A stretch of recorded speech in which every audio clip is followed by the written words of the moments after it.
아주 편한 예배, 그리고 짧은 예배, 설교도 짧고 기도도 짧고 예배도 짧고 편한 예배, 이게 민중의 시대예요. 그래서 헌신과 봉사와 섬김이 교회에선 사라져버리는 거예요. 교회가 기업화가 되어지고, 교회가 직장화가 되어지고, 교회 안에 예수 믿지 않는 사람들이 자기 지식을 가지고 교회에서 직장 생활하고, 교회 섬기는 자들이 신앙과 전혀 상관이 없어. 그런 일들이 마지막 시대의 증거입니다. 오늘 성경은 분명히 하나님의 임재는 네가 양과 소와 번제로 드려라, 내가 거기에 임재하리라, 내가 거기에 임하심이라. 사랑하는 성도 여러분, 예배 가운데 여러분의 헌신이 있길 바랍니다. 여러분의 섬김이 있길 바랍니다. 여러분의 희생이 있길 바랍니다. 오늘 우리가 하나님을 예배할 때 몸으로, 마음으로, 시간으로, 물질로 하나님 앞에 헌신하고 하나님을 섬기고 하나님 앞에 영광을 드릴 때 하나님이 친히 강림하시리라. 교사로서, 구역장으로, 지역장으로, 사역자 일꾼들로, 찬양대원으로, 찬양단원으로, 안내봉사로 남녀 선교를 통하여 주차봉사, 안내봉사, 모든 것, 이게 예배입니다. 예배라는 사실이요. 우리는 그것을 알아야 돼요. 너희 몸을 거룩한 제사로 하나님께 드려라. 몸뚱아리를 드리는 게 하나님께 예배예요. 저는 신방 예배를 통하여 어느 한 분에게 충격적인 얘기, 3년 동안 집에서 인터넷으로 예배를 드렸는데 우리 교회의 인도함을 받아 이 교회에서 예배가 무엇인지 저는 알았습니다. 예배가 무엇인지, 예배가 무엇인지. 오늘날 예배가니 왜 신앙생활에도 종교인으로서 뜨뜻미지근하게 하나님 앞에 번제물로, 번제는 뭔지 아십니까? 하나님께 번제물은 제물을 가지고 왔을 때, 소나 양을 가지고 왔을 때 제사장은 그 제주에게 있는 모든 죄를 그 양과 소에다가 안수를 합니다. 그래서 그 양과 소가 모든 죄를 다 대신 가져가는 거예요. 그 양과 소를 피를 흘려서 잡아요. 그래서 가죽을 벗기고 목을 자르고 꼬리를 자르고 다리를 자르고 내장을 다 긁어내서 각을 떠서 하나님께 올리는 게 번제입니다. 오늘 우리가 하나님 앞에 나와서 하나님을 예배할 때 우리는 가죽을 벗어야 합니다. 더럽고 추악한 겉옷을 벗어야 합니다. 그리스도 예수로 새 옷을 입어야 합니다. 세마포를 입어야 합니다. 우리 찬양대원들이 가운을 입는 것이 뭐예요? 그리스도 예수로 의의 가운을 입는 것입니다. 그런 의미를 갖고 있습니다. 그리고 우리 안에 있는 더럽고 추악한 것을 다 끄집어내야 합니다. 우리 안에 이 더럽고 추악한 것을, 예수님께서 입으로 들어가는 것이 더러운 것이 아니라 입에서 나오는 것이 더럽다 했습니다. 우리 안을 성령으로 깨끗하게 청소해야 됩니다. 그리고 그 번제물은 목을 자르게 돼 있어요. 뿔을 잘라버려야 돼요. 교만과 지식과 아직과 자기 생각과 육신의 생각으로 하나님께 예배하면 안 됩니다. 잘라버려야 돼요. 그리고 제물은 발을 잘라야 돼요. 세상에 피 흘리는데 빠졌던 발, 세상의 육신의 정과 안목의 정의 이생의 자랑을 쫓아서 따라가던 이 발을, 그리고 꼬랑지를 잘라야 돼요. 꼬리를 반드시 자르게 돼 있어요. 번제물을. 주의를 하고 나서도 항상 자기를 드러내고자 하는 교만의 뿔과 자기를 나타내고자 알아달라는 이 꼬리를 우리는 예수의 이름으로 잘라버려야 돼요. 그래야 그 번제물 가운데 하나님이 임재하셔서, 그것이 무엇입니까? 사랑하는 성도 여러분, 여러분의 예배 가운데 헌신이 있기를 바랍니다. 번제물이 되시길 축복합니다. 하나님께 몸을 드려야 합니다. 하나님이 내게 주신 그 은혜로 어찌하든지 어느 봉사를 하든지 새가족실이든 반주자로 모든 것으로 한 가지 이상은 반드시 여러분 봉사를 하셔야 돼요. 헌신을 하셔야 돼요. 희생이 있어야 됩니다. 그리할 때 하나님이 친히 임재하셔서 그에게 크고도 놀라운 은혜와 축복, 감당할 수 없는 복을 주시는 것입니다. 믿으시기를 주 이름으로 축원합니다. 솔로몬이 하나님 앞에 1천 번제를 드렸습니다. 그때 하나님이 친히 강림하셔서 내 아들 솔로몬아, 내가 네게 무엇을 줄고 너는 내게 말하라. 네 말이 내 귀에 들린 대로 응답하리라. 하나님 앞에 번제물이 되는 자는 하나님 앞에 헌신과 섬김과 봉사로 하나님을 예배하는 자들에게 하나님이 반드시 강림하셔서 솔로몬에게 임한 지혜와 더불어서 그가 구하지 아니하는 부와 영광의 복을 주시리라. 하나님은 살아 계시는 것입니다. 셋째로 따라하십니다. 화목제물로. 오늘 본문에 보면 내게 도단을 쌓고 그 위에 네 양과 소로 네 번제와 화목제를 드리라.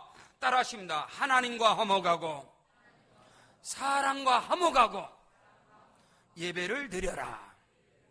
아멘.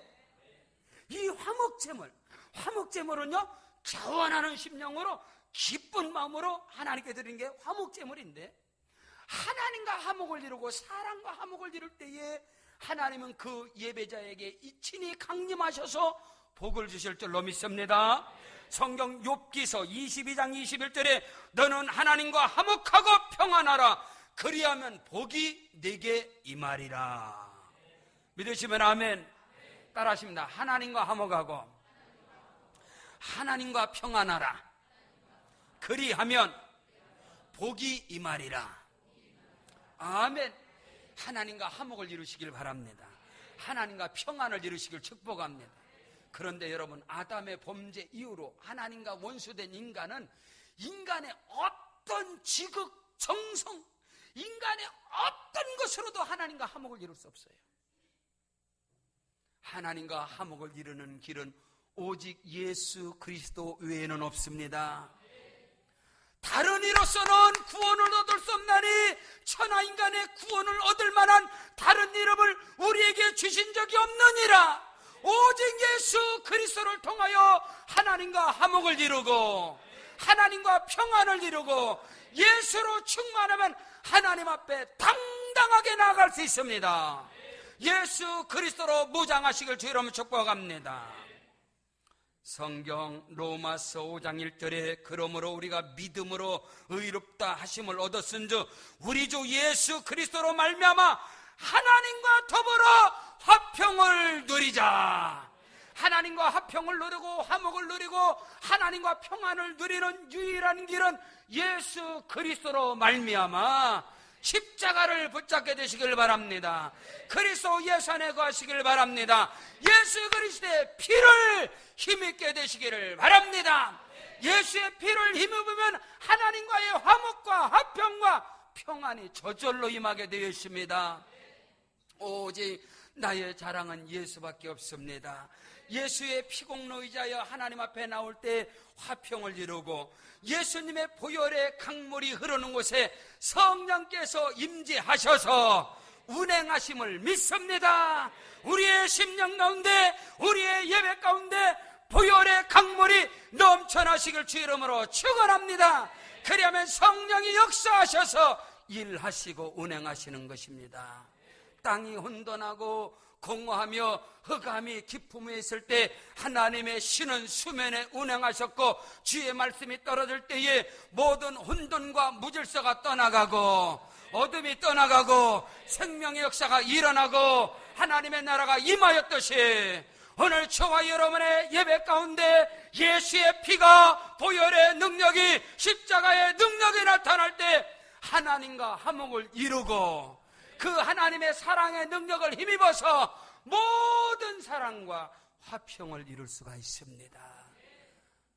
우리 주 예수님께서 십자가의 피로 나를 화목하게 하셨고 하나님과의 하나가 되게 하셨는데 그 십자가의 사랑의 능력을 가지고 어떤 사람은 용서하지 못하겠습니까?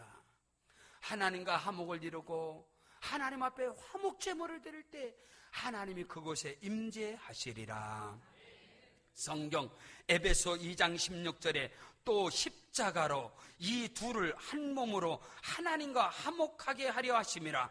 원수된 것을 십자가로 소멸하시고 십자가로 화목을 이루셨으며 십자가로 모든 어둠의 권세를 소멸하셨으며 십자가 튼튼히 붙잡게 되시길 바랍니다. 십자가 단단히 붙잡고 나가시길 바랍니다. 그곳에 성령이 임하신다고 오늘 성경은 말씀하고 있습니다. 성경 마태복음 5장 23절로 24절에 그러므로 예물을 제단에 드리다가 거기서 네 형제에게 원망 들을 만한 일이 있는 줄 생각하거든 예물을 제단 앞에 두고 먼저 가서 형제와 화목하고 그 후에 와서 예물을 드려라. 할렐루야. 모든 사랑과 화평을 이루시길 바랍니다. 모든 사랑과 화목을 이루시길 바랍니다. 그것이 곧 하나님과 화목을 이루고 화평을 이룬다는 사실인 것입니다. 예수님께서 온 율법과 선지자의 강령 613계명을 줄인 것이, 요약한 것이 10계명이고 10계명을 둘로 만든 것이 바로 예수님께서 주신 말씀인데, 첫째는 주 너희 하나님을 사랑하라, 그리고 네 이웃을 사랑하라. 이것이 온 율법과 선지자의 강령이니라. 하나님과 화목을 이루시고 사랑과 화목을 이룰 때에 하나님께서는 그 예배를 흠양하시고 열람하셔서 복을 주시리라. 결론입니다. 예배가 무엇입니까? 예배는 하나님의 이름을 기념하는 것입니다.